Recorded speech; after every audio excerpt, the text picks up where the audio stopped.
नालायक। आज की चर्चा का विषय है नालायक। प्रायः यह देखने में आता है कि हमें बड़ी जल्दी रहती है किसी के बारे में भी अपनी एक धारणा बनाने की, एक अनुमान लगाने की, बिना सोचे समझे और विचार किए। विशेषकर जब बच्चे छोटे ही रहते हैं और स्कूल या कॉलेज में पढ़ रहे होते हैं। पढ़ने में कैसा है, प्रायः यही होता है उसको नापने का मापदंड। परीक्षा में कैसा कर रहा है, कक्षा में तथा अध्यापकों के साथ उसका कैसा व्यवहार है। हम यह भूल जाते हैं कि जब वे विद्यालय और घर की सुरक्षा के कवच से निकल बाहर की दुनिया में प्रवेश करते हैं, तब यथार्थ से उनका साक्षात्कार होता है और यह मिलन उसके मानस को गढ़ने में एक अहम भूमिका निभाता है। प्रस्तुत घटना इसी पर रोशनी डालती है। अरे मास्टर जी, रेट तो डबल है, पर आधे में काम करवा दूंगा आपका। वह धीमे से फुसफुसाया। क्या करूं, बहुत दिक्कत है, ऊपर तक चढ़ावा देना पड़ता है। एकाएक उसके लहजे में बेशर्मी उतर आई और कहा, फिर आज तो 5 सितंबर है, डिस्काउंट समझ लो आप ये मेरी तरफ से। सरकारी दफ्तर में अपने ही होनहार छात्र को कुर्सी पर बैठा देख मास्टर जी की बाँछें खिल उठी थी।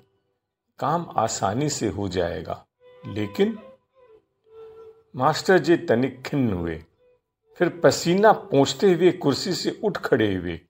सरकारी दफ्तर के उस कमरे से बाहर निकले ही थे कि पीछे से उसी की फुसफुसाहट सुनाई पड़ी। ट्यूशन पढ़ा पढ़ा कर बहुत माया जोड़ रखी है बुड्ढे ने। पेंशन मिलती है सो अलग, पर देने के नाम पर जेब फटी जा रही है। मास्टर जी वहीं ठिठक गए। उन्होंने आगे सुना, अंग्रेजी में पढ़ाते थे या हमें, उन्हीं लड़कों को नंबर देते थे जो उनके यहाँ ट्यूशन पढ़ते थे। हमने भी पढ़ी ट्यूशन, तब पास हुए, पर अब क्या करें, गुरुजी हैं इसलिए लिहाज कर रहा हूं। मास्टर जी बेहद थके थके से बाहर आए। निर्णय लिया कि अपने इस विद्यार्थी का एहसान नहीं लेंगे, जितनी रिश्वत मांगता है देकर अपना काम करवा लेंगे। बैंक से रकम निकलवाकर पासबुक समेत थैले में रखी और थैले को बड़ी एहतियात से स्कूटर की डिक्की में रखने ही जा रहे थे कि मानो किसी चील ने झपट्टा मारा हो। मोटरसाइकिल पर सवार वह शख्स जो मुंह पर कपड़ा बांधे था, पल भर में उड़न छू हो गया। मास्टर जी पहले तो हतप्रभ से खड़े रह गए, फिर लड़खड़ा कर गिर पड़े। थाने में रपट लिखवा दी गई थी। घर में कोहराम मचा था, पर मास्टर जी एकाएक चुप्पी लगा गए थे। बस बिस्तर पर पड़े पड़े छत को घूरे जा रहे थे।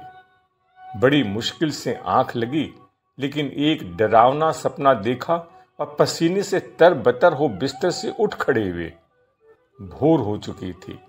मन न होते हुए भी सैर को निकल पड़े। अभी निक्कड़ तक ही पहुंचे थे कि एकाएक चिहुक उठे। एक तेज गति से आ रही बाइक उन्हें छूती हुई निकल गई। वे फटी फटी आंखों से देखते रह गए, क्योंकि उनका वही थैला अब उनके पैरों के पास पड़ा था। धड़कते दिल से उसे खोला। रकम, पासबुक सब सही सलामत थे। साथ में एक कागज का पुर्जा भी था, जिस पर बहुत आड़े तिरछे तरीके से लिखा था, सॉरी मां साहब, गलती हो गई। अगर हम भी ट्यूशन पढ़े होते तो कहीं बाबू आबू लग ही जाते। दिमाग पर बहुत जोर लगाने के बाद भी वे ये याद नहीं कर सके कि यह कौन सा नालायक छात्र था, और मास्टर जी सोचते रह गए, कौन नालायक निकला। क्या आप मास्टर जी की सहायता कर सकते हैं यह बताने में कि उनके इन 2 विद्यार्थियों में कौन नालायक है और क्यों?